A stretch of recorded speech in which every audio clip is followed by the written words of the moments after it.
¿Cómo están? Muy buenas tardes. Hoy que es sábado 25 de abril del año de la pandemia de 2020. Estamos para iniciar nuestra sesión número 21. Vamos a platicar hoy de la Revolución Francesa, de algunos otros autores que tienen injerencia en el derrotero que estamos siguiendo del ámbito penal y vamos a hacer una muy pequeña aproximación a Kant. A Kant vamos a estarlo invocando en el desarrollo de las sesiones. Lo mismo haremos con Hegel, con Nietzsche y otros pensadores que son relevantes para nuestro ámbito. Lo mismo haremos con Carlos Marx, lo haremos también desde luego con Feuerbach y los demás pensadores que van a ir generando, por un lado, los cimientos de lo que va a ser la dogmática penal, pero también vamos a ir hablando de el desarrollo del pensamiento criminológico, los aspectos políticos, los aspectos económicos y desde luego cómo se van construyendo los procesos. Hoy hablaremos un poquito más de ello en este siglo tan lleno de formación y de información que es el siglo que estamos analizando. Bueno, pues les he platicado en varias ocasiones sobre la brecha social. ¿Lo recuerdan? La enorme brecha social que existe y me permití hacer mucho hincapié en el caso de Francia. Ayer les platicaba de Diderot, Voltaire, d'Alembert, el enciclopedismo francés, todo ello que va a generar, por supuesto, mucha resonancia, mucha inquietud en el ambiente político y social de la Francia de aquel tiempo. Es importante recordar que en Francia se hablaba de tres grupos sociales. Los tres grupos sociales eran el clero, la nobleza y el pueblo, el vulgo, el populacho, el desprotegido, los desprotegidos, los desarapados. Estos grupos sociales, estos tres grupos sociales perfectamente identificados, eh, tuvieron como denominación el primer estado, el segundo estado y el tercer estado. El primero el clero, el segundo la nobleza y el tercero el pueblo. De tal suerte que en las discusiones que se llevan a cabo en el Parlamento, el tercer estado, motivado por las ideas de la Ilustración, va a realizar encendidos debates contra los privilegios del primer y del segundo estado, llegando a señalar que si no fuera por el tercer estado, los otros dos no podrían existir, y que ya estaban prácticamente cansados de ser el sustento de esos niveles a los que ellos se encontraban sumamente lejanos. Trataron de ser zanjadas por la monarquía, al extremo de llegarles a cerrar los lugares de debate, los lugares de las sesiones.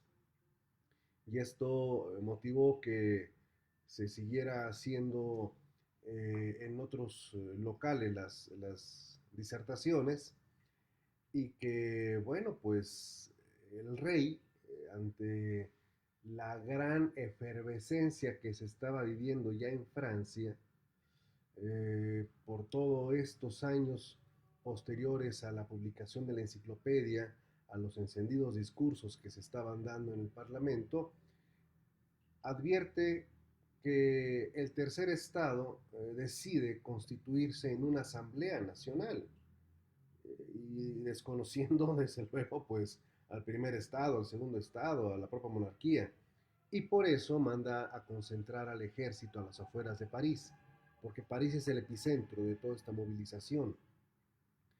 Y este tipo de circunstancias van a motivar haya escaramuzas desde de 1789 que van a terminar el 14 de julio o con una primera etapa, porque van a iniciar la más relevante, con la célebre toma de la Bastilla, que se da el 14 de julio de 1700. Simbólica, es muy porque marca el inicio de la Revolución Francesa, una revolución que va a dar muchos tumbos, que va a tener momentos álgidos, momentos complicados, pero que van a tener un impacto a nivel europeo y desde luego mundial muy, muy trascendente. En estas cuestiones de la Revolución Francesa, hay que irnos un poquito a Inglaterra, un poquito a América, América del Norte principalmente, porque la ilustración va a tener sus impactos también hacia Inglaterra, va a tener sus impactos hacia lo que es la emancipación de las 13 colonias de América. Y en este contexto de la emancipación de las colonias, las 13 colonias de América, quiero compartir con ustedes unos comentarios sobre un documento legal que es la Constitución del Buen Pueblo de Virginia. Esto se da en 1776, 13 años antes de la toma de la Bastilla. Entonces, importante tomarlo en consideración porque no es la Revolución Francesa la que alimenta los contenidos de las constituciones, no. Es ya la tradición que traen del derecho anglosajón y que sí les impacta mucho las ideas de John Locke, principalmente, y desde luego la ilustración. Estamos en 1776 y se expide la primera constitución, que es la del Buen Pueblo de Virginia. ¿Qué es lo importante de este documento? Que en este documento va a ser el primero que van a establecer derechos para las personas que son acusadas. Vamos a verlo. En primer lugar, la Declaración del Buen Pueblo de Virginia está muy enmarcada por el pensamiento de John Locke. Recordemos que Locke siempre dijo libertad, libertad, igualdad. Los franceses van a sumarle fraternidad. Liberté, égalité, fraternité. ¿Ok? Bien, entonces, el primer artículo de esta Constitución del Buen Pueblo de Virginia, que todos los hombres son por naturaleza igualmente libres e independientes, no siendo jovesiana. No está diciendo que están en guerra y que no. Están diciendo que todos los hombres son por naturaleza libres e independientes. Esto es algo que, en otras palabras, ya viene desde la Constitución de 1215 del Buen Pueblo.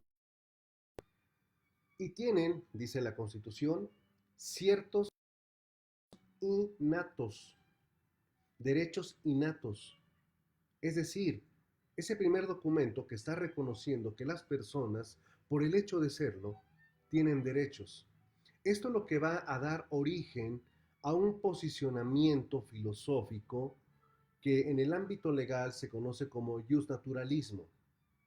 No abordaremos un poco de estos temas en la medida en que sea necesario. Aquí solamente quiero transmitirles de dónde vienen los orígenes de estos posicionamientos. Dice, y tienen ciertos derechos innatos de los que cuando entran en estado de sociedad no pueden privar o desposeer a su posterioridad por ningún pacto. ¿No decía Hobbes, lo replicó Rousseau, de que cuando entras al contrato social pierdes parte de tus derechos? ¿Recordamos eso? Eso es muy importante, muy, muy importante. Perdón que les insista tanto en ello, porque aquí va entonces a depender cómo se van a modelar los esquemas procesales, cómo se va a dar la investigación criminal, la justicia penal. Repito, tienen ciertos derechos innatos que cuando entran en estado de sociedad no pueden privar o desposeer a su posterioridad por ningún pacto. A saber, el goce de la vida y de la libertad, con los medios de adquirir y poseer la propiedad y de buscar y obtener la felicidad y la seguridad. Un gran artículo desde luego, con mucha intencionalidad. 10 años después va a venir la Constitución de los Estados Unidos, pero ahorita vamos para allá. Esto nos va a permitir saber por qué entonces la sociedad estadounidense es tan férreamente defensora de su autodeterminación y de su libertad. Si ustedes echan una ojeada ahorita, por ejemplo, a medios estadounidenses, CNN, CBS, USA Today, Fox News, van a advertir que hay una gran cantidad de manifestaciones de gente vinculada a la extrema derecha que están en contra del conflicto y que están demandando que se les respete precisamente sus derechos de libertad, que se les permita trabajar, etc, etc. Toda esta ideología viene desde estos tiempos. Bueno, ahora, eh,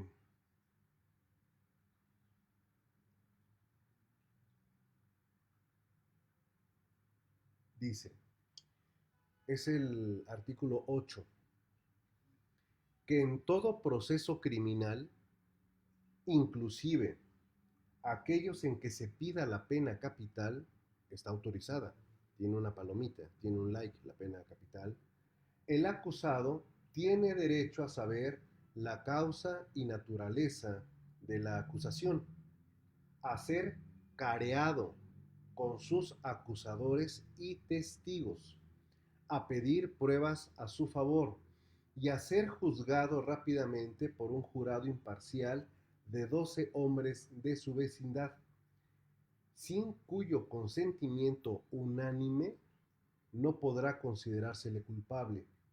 Tampoco puede obligársele a testificar contra nadie, sea privado de su libertad por mandato de la ley del país o por juicio de sus iguales. Esta es la extensión de ese derecho que estaba en el artículo 38 y 39 de la Carta Magna de 1215. Aquí, desde luego, se aumentan esos derechos y destacan el poder aportar pruebas, el poder ser careado con sus acusadores y sus testigos, algo que en el proceso inquisitorial no existe. Entonces, es un avance. Ah, bueno, y también el artículo 9 de esta constitución, que es la que estamos hablando, 1776 del buen pueblo de Virginia, dice, no se exigirán fianzas excesivas, ni se impondrán multas excesivas, ni se infligirán castigos crueles o inusitados. Se acabaron los castigos crueles. Virginia se adelanta a toda Europa para quitar esos castigos que en Europa subsisten. Está la pena de mutilación, por ejemplo, de la que hemos hablado, entre muchas otras de las que hemos realizado las referencias correspondientes. Bien, entonces, esta Constitución es el primer documento legal que nos va a establecer los derechos que va a tener una persona durante un proceso de carácter criminal. De ahí la relevancia, 1776. Bien, mientras esto está ocurriendo en el buen pueblo de Virginia, en América, pues un poquito abajo, vamos a pasar a España para ver cómo andan las cosas en la Nueva España. Bueno, la Nueva España está sumida en un caos económico, en un caos gubernativo, porque los virreyes del siglo XVIII, como les había comentado en su oportunidad, la mayoría proceden de órdenes religiosas. Y si bien es cierto, ha habido algunos avances en las construcciones, en el caso concreto de lo que es la capital de la Nueva España en cuanto a desarrollos, infraestructura, etcétera, La brecha social y económica es enorme, enorme, enorme, enorme. Y se va a presentar un fenómeno. A muchos africanos y africanas que se trajeron eh, para realizar trabajos de desarrollo, de construcción, estas personas tienen una presencia muy importante, muy relevante en diferentes zonas de nuestro país. Por eso tenemos el orgullo de tener zonas que se llaman afromexicanos. Son gente con mucho talento que eh, en la época de la nueva, pues desafortunadamente eran objeto de muchísima discriminación, más las mujeres. Vean lo que les voy a leer aquí en este cachito. Dice, fíjense, ¿han oído ustedes hablar de Alex von Humboldt, el célebre viajero? Bueno, Humboldt anduvo por ahí en la Nueva España y decía, mestizas y mulatas, al no sentir sujeción a las normas que dictaba la moda ibérica, vestían con vivos colores, faldas de vuelo y corpiños con atrevidos escotes, que las hacían las mujeres más sensuales y atractivas de la colonia.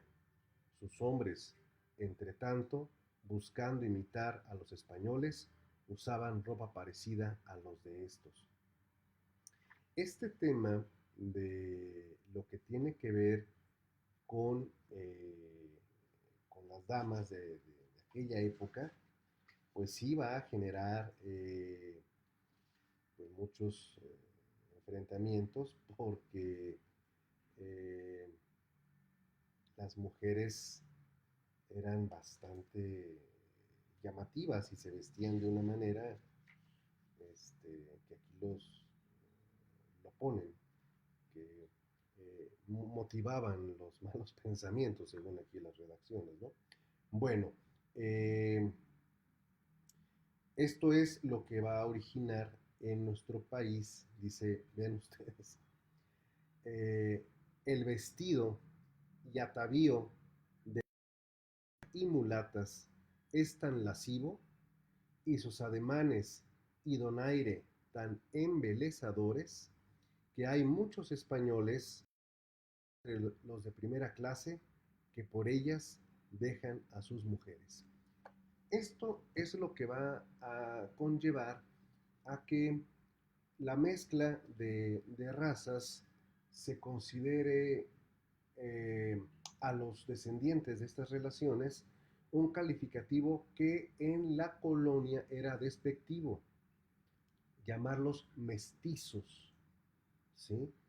Ausentes de una identidad, para decirlo como es. Mestizo era el sinónimo de bastardo en España, ¿de acuerdo? Por cierto, les voy a contar una anécdota que no les había platicado. Eh, en España, en la región andaluza, sí, en la región andaluza, las personas que realizan labores de campo y de ganadería, el campesinado, va a tener una sección de personas que se dedican con exclusividad al cuidado de los puerquitos, de los oink, de los que salen las carnitas, el chicharrón, el buche y todo eso bien sabroso. Bueno, pues ¿saben cómo se les decía en España a estas personas? Jarochos. Cuando los españoles estuvieron en Veracruz, donde Hernán Cortés ordenó colocar una cruz muy grande, que por eso ya lo habíamos platicado, Veracruz, respectivamente le decían a nuestros paisanos jarochos. Hoy, desde luego, ya ser jarocho pues es otra cosa, ¿verdad? Pero nada más para que vean cómo nos traían. Y entonces, en ese contexto de cosas, el mestizaje o el mestizo era un sinónimo del bastardismo en Europa. Bueno, pues así de brutal la cuestión. Déjenme regresar a América del Norte, porque en América del Norte, 10 años después, se crea la Constitución. La Constitución va a tener un periplo, va a dar una vuelta por los congresos de los recién creados estados para que la revisen y en su caso le adicionen algo que estimen que haya faltado. Esto es, estimadas y estimados, la razón por la cual existe un texto constitucional y existe enmiendas constitucionales que tienen el mismo nivel de validez, el mismo nivel de obligatoriedad. Pero las enmiendas desarrollan de manera más generosa ciertos derechos que aunque están en la Constitución no habían sido tan expresivos. Por eso las enmiendas son en el ámbito nuestro, en el ámbito procesal, criminal, son fundamentales las enmiendas. Un ejemplo de la Constitución estadounidense y el impacto que va a tener mucho tiempo después en nuestro país, porque aquí estamos hablando de 1786, años en los que la colonia subsiste en la Nueva España, desde luego, aunque ya hay algunas movilizaciones que tienden a buscar la independencia de la corona, verán ustedes que el artículo 6, el artículo 6 de la Constitución estadounidense, 6.2, se los voy a leer, si me permiten, 1786, ¿de acuerdo? Y para el público que sabe de derecho, la pregunta es si le suena parecido. Dice, esta Constitución y las leyes de los Estados Unidos que se expidan con arreglo a ella, y todos los tratados celebrados o que se celebren bajo la autoridad de los Estados Unidos, serán la suprema ley del país y los jueces de cada estado estarán obligados a observarlos, a pesar de cualquier cosa que en contrario se encuentre en la Constitución o las leyes de cualquier estado. Esto es el principio de supremacía constitucional, que surge desde luego de una tradición inglesa. El derecho anglosajón del common law lo tenemos aquí, en esta Constitución. Este artículo, el 6.2 de la Constitución, después de más de un siglo, bastante más de un siglo, se va a venir convirtiendo en nuestro célebre artículo 133 constitucional. ¿Ok? No debemos de sorprendernos en el sentido de que hayamos copiado instituciones. ¿Eran los ejemplos más próximos para hacer una constitución? Sí, por supuesto. El tema radica en cuanto a la aplicación efectiva de las normas. Pero lo vemos, eso lo vamos a discutir cuando hablemos del realismo jurídico, de otras cosas, ¿no? Porque estamos apenas viendo el crecimiento embrionario de las normas. Ahorita quiero llevarlos a las enmiendas que tienen que ver con el tema de, de, de los Estados Unidos, de la Constitución. Eh, Platicarles, por ejemplo, de esta enmienda que es muy, bueno, todas son relevantes, pero que tengan así una aplicación. Les voy a leer la enmienda número 2. Hijo, bueno, qué poderosa es esta enmienda, porque no se pueden cambiar, desde luego, las enmiendas no se pueden cambiar. Siendo necesaria una milicia bien ordenada para la seguridad de un Estado libre, no se violará el derecho al pueblo de poseer y portar armas. Tómenla. Poseer y portar. No se le puede restringir ese derecho. Hay estados en la Unión Americana, bueno, no voy tan lejos, Texas, ¿ok? Hay partes en que la gente anda armada con su AK-47, su R-15, con su Galil, así en la calle, porque tienen el derecho de poseer armas. Y esta enmienda es el argumento fundamental de una organización, National Rifle Association, NRA, que cada que hay un sprint killer, vamos a analizar las figuras del sprint killer, diferenciarlos del mass shooting, diferenciarlos del asesino serial, eso también lo vamos a ver con muchísimo gusto. Y cada que hay una desgracia de estas en Estados Unidos, inmediatamente empiezan dos visiones enfrentadas. No a la venta de armas, sí a la venta de armas porque tengo derecho a poseerlas y a portarlas. Entonces, como la segunda enmienda no se puede modificar, hay quienes han llegado a sugerir, recuerdo esta terrible, bueno, es que todas han sido terribles las matanzas, todas, y también sería incorrecto decir que solamente Estados Unidos, porque eso no es cierto. Vean lo que acaba de pasar en Canadá, caramba, ya Nueva Escocia, terrible, ¿no? Pero bueno, déjenme regresar a lo que les iba a decir. Una de las tantas tragedias, la de Sandy Hook, allá en Nueva York, propusieron de inmediato que la mejor manera de prevenir esas masacres no era prohibiendo la venta de armas, sino armar a los profesores para defenderse. Entonces imagínense, ¿no? Llegar allá a la escuela y de repente ver, en vez de pasar lista, pum, un balazo, ¿no? Paz. No, no, no. Es una locura, pero bueno, aquí está el origen, ¿de acuerdo? Aquí está el origen en la enmienda número 2 de este grave problema que lo vamos a analizar. No dejen de ver, desde luego, Bowling en Columbine, ¿no? El masacre en Columbine de este genio cineasta Moore, George Moore, Thomas Moore, Moore. Bueno, dice la enmienda 4. Estamos hablando de 1786. ¿Por qué voy a hacer énfasis en las enmiendas? Porque las acciones que me están permitiendo tener con ustedes, quiero platicarles, entre otras cosas, cómo van a surgir los primeros precedentes en Estados Unidos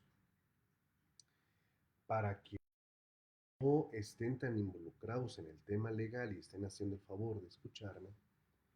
Debo decirles que los precedentes son las interpretaciones que la Corte hace de la norma, de acuerdo a los casos que ha conocido. Un ejemplo, el señor Pelito Pérez contra Estados Unidos. ¿Cuál fue el problema con el señor Pelito Pérez? Es que el señor Pelito Pérez, fíjese que fueron y se metieron sus cosas sin una orden de cateo. Oh, qué terrible. Entonces, a ver, caso Pelito Pérez contra Estados Unidos, no se deben andar metiendo a las casas a sacar papeles. ¿Ok? Precedentes. Para litigar en Estados Unidos, se tienen que conocer los precedentes. Eh, Haciendo mención del nombre y del caso, desde luego. ¿Cuántos precedentes hay? Cientos de miles, pero desde luego que hay algunos que son eh, paradigmáticos, que son fundamentales y que esos son los que se llegan a mencionar más. MAP, eh, Silverstone, bueno, ahorita todavía no vamos a entrar en eso, ¿no? Pero por eso me quiero explicar de para qué estamos viendo el tema de las enmiendas, porque las interpretaciones que vaya a hacer el Tribunal Constitucional, el Tribunal de la Corte de los Estados Unidos, es lo que va a ir moldeando la actuación judicial. ¿Y qué creen? Pues muchos de esos criterios van a marcar los criterios de nuestro país. Pero bueno, vamos, 1786. Dice la enmienda 4. El derecho de los habitantes de que sus personas, domicilios, papeles y efectos se hallen a salvo de pesquisas y detenciones arbitrarias será inviolable y no se expedirán al efecto mandamientos que no se apoyen en un motivo verosímil, estén corroborados mediante juramento o protesta y describan con particularidad el lugar que deba ser registrado y las personas o cosas que han de ser detenidas o embargadas. Enmienda número 4. Para quienes estudien, hayan estudiado esta apasionante carrera del derecho, dirán, oigan, pero eso es lo que tiene que ver con el artículo 16 de la Constitución de los órdenes de gateo. Claro, de aquí viene todo, de acá, de las enmiendas.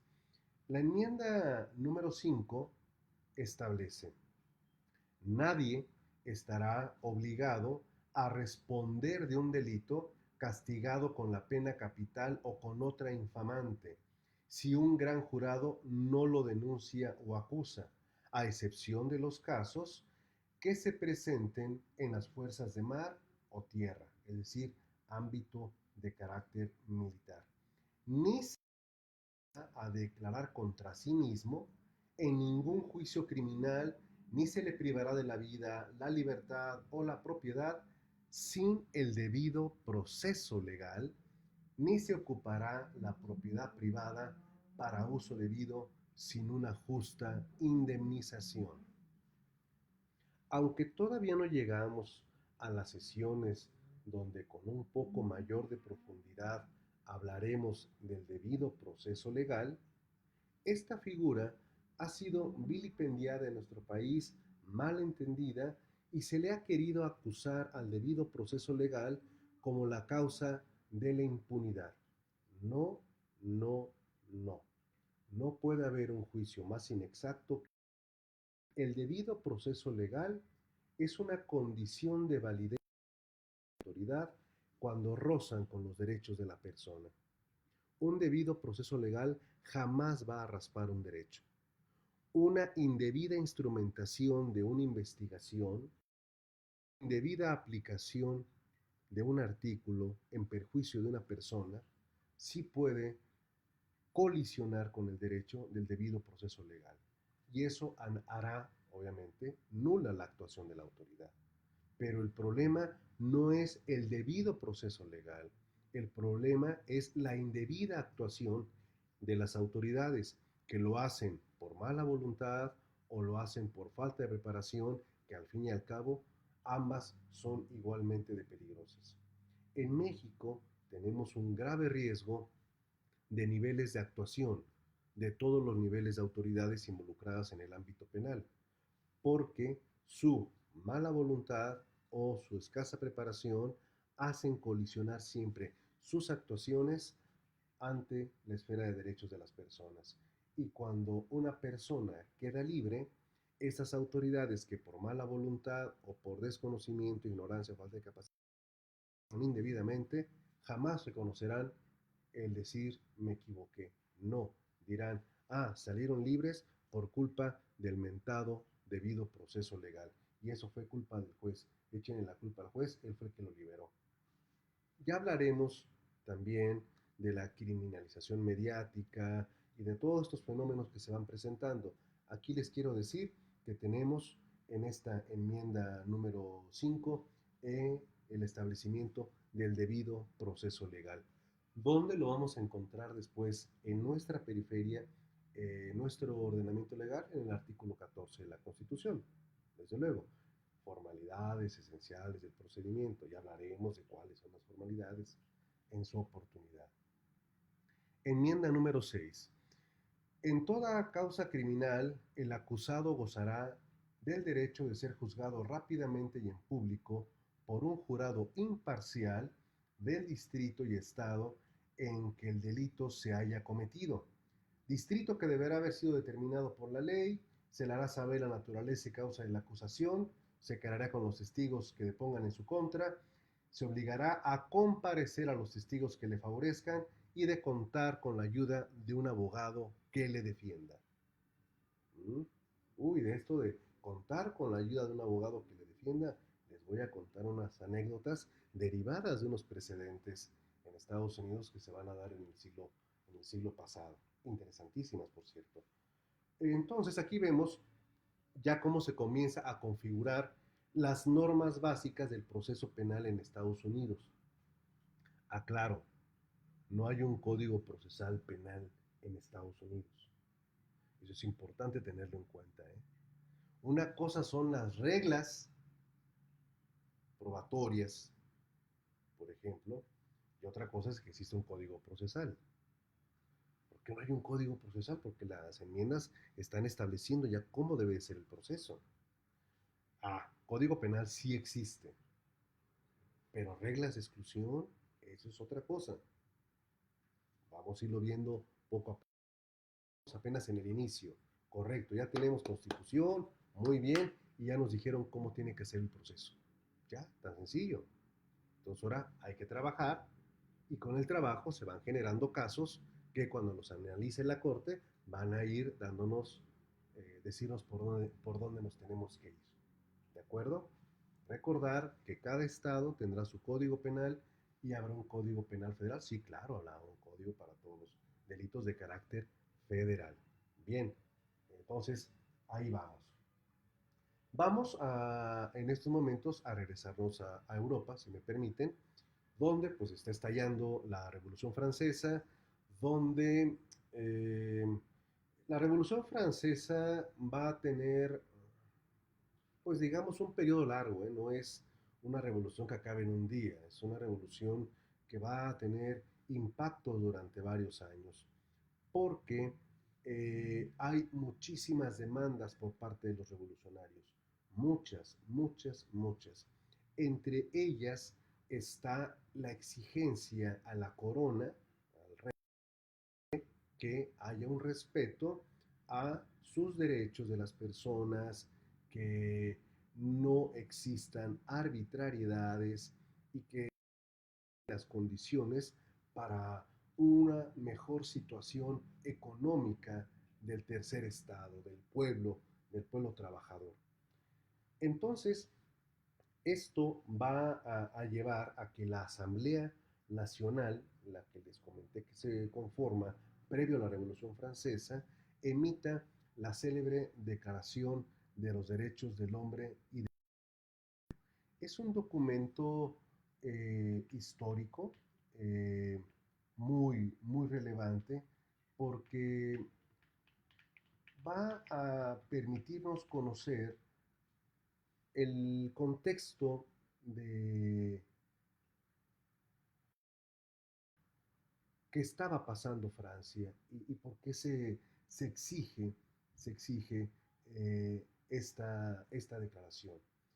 Eh, el hecho de la Declaración de los Derechos del Hombre y del Ciudadano se establezca, entre otros, derecho a la libertad, a la propiedad, a la seguridad, y se hablase de que hay que presumir la inocencia de las personas, llevó a que algún sector pensase que la presunción de inocencia surgía con esto, con la Declaración de los Derechos del Hombre. No, ya sabemos nosotros que esto viene desde Grecia, desde la antigua Grecia, y que esto siempre se ha impulsado a llevar a cabo.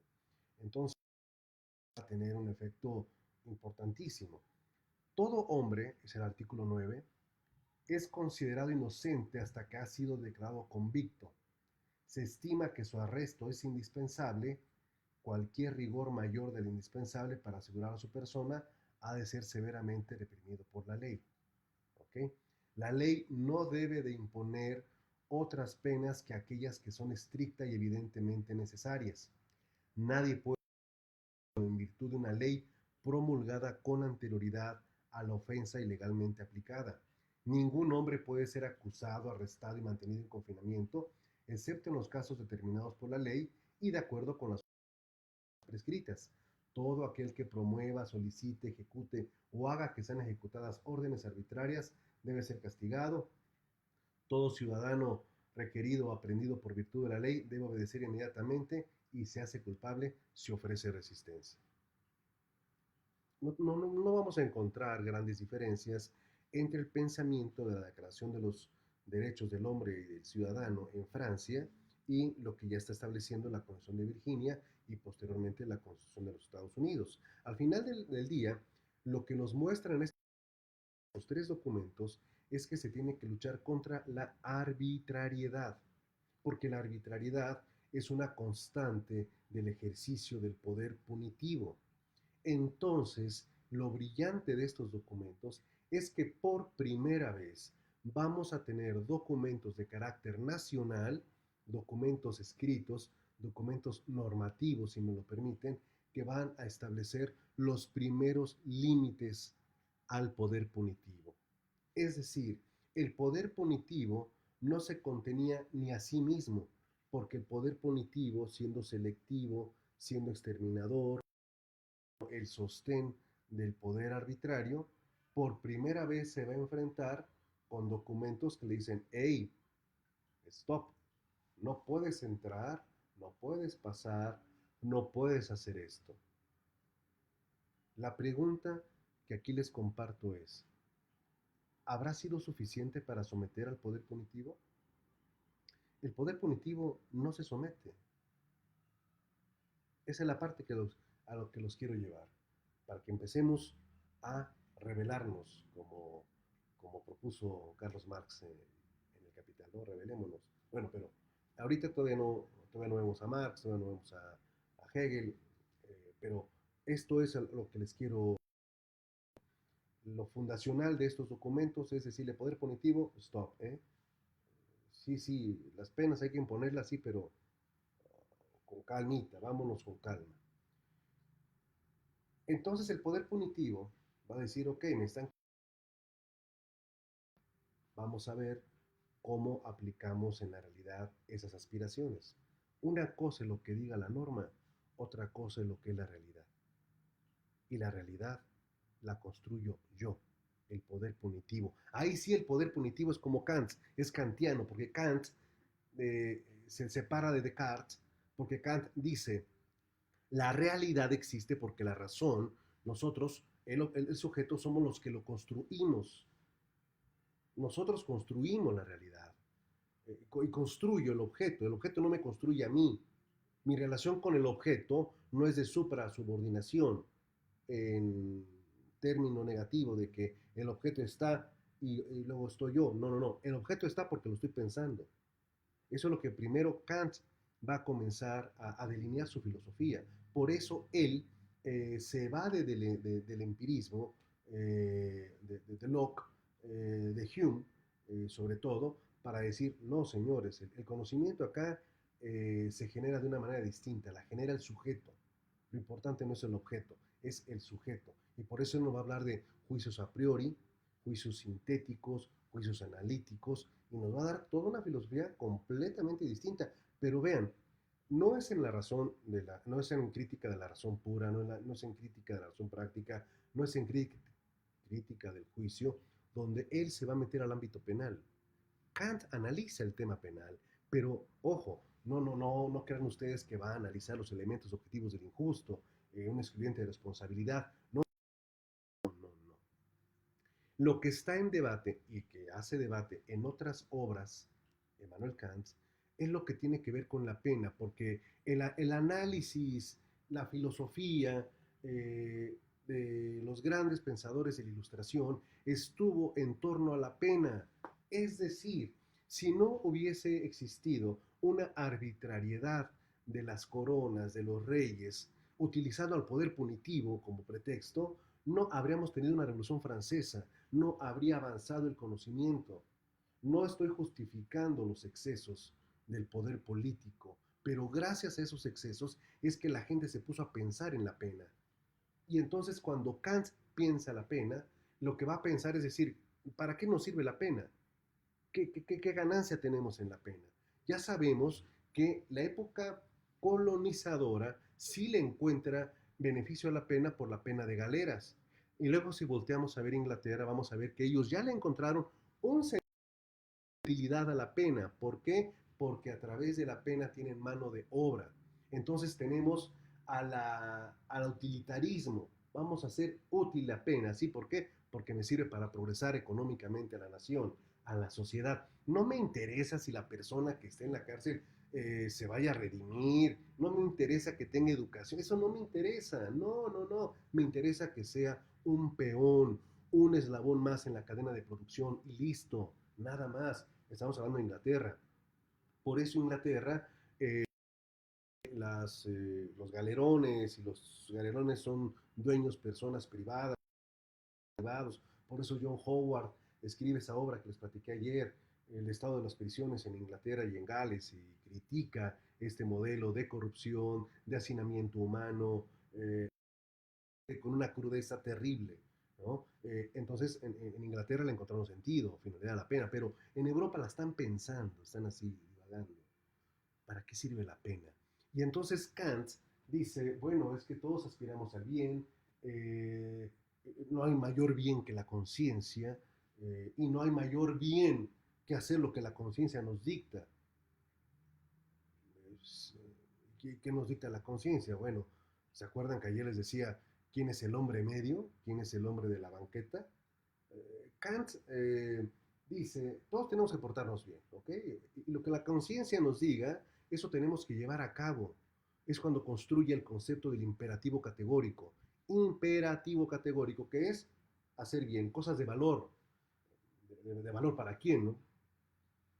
Digo, si vamos a platicar con Kant, le diríamos, bueno, sí, cosas de valor para quién.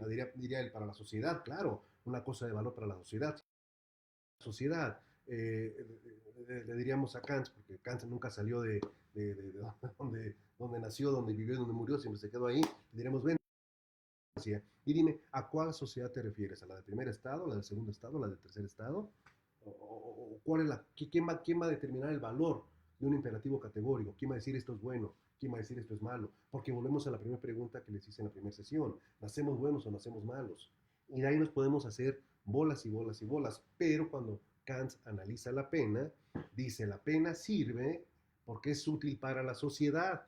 ¿Y por qué es útil para la sociedad? Porque es un imperativo categórico de que las cosas tienen que hacer bien.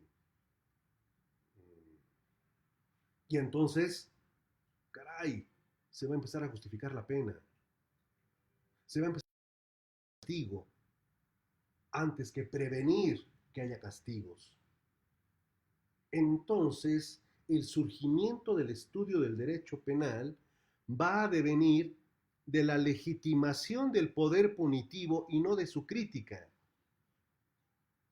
Terrible, pero así fue. ¿Por qué? Porque a todos les interesó primero, en una corriente, el criticar las penas duras. Montesquieu, por ejemplo. Y de ahí los demás filósofos ilustrados. Pero cuando llega Kant a meterse en el tema de la pena, él la justifica. No la justifica por una utilidad económica, insisto, sino por una cuestión de carácter social, de lo que van a surgir escuelas de... Y el kantismo justifica penas, pero sin su filosofía. No se desarrolló más en hacer una crítica por parte de los que leyeron a Kant, decir, oye, espérate, sí, sí, sí, pero ¿por qué el Estado castiga así? ¿Cuál es la causa de la causa? Lo que decía David Hume. David Hume, que fue un predecesor de Kant, decía, si el cielo está nublado es que va a llover. ¿Y por qué sé eso? Pues porque tengo la experiencia, el empirismo. Y Kant no le gustaban ese tipo de ideas. Pero cuando se mete a la pena, pues ya les dije, la justifica. Dice, sí, porque hay un imperativo categórico, portate bien, te portaste mal, que te den en tu zape. Sí, pero a ver, ¿quién dijo que se portó mal? ¿Quién está determinando eso? Entonces no hay cuestionamiento al poder punitivo. Por lo tanto, todo el saber penal se va a construir acompañando al Estado, apoyando al Estado.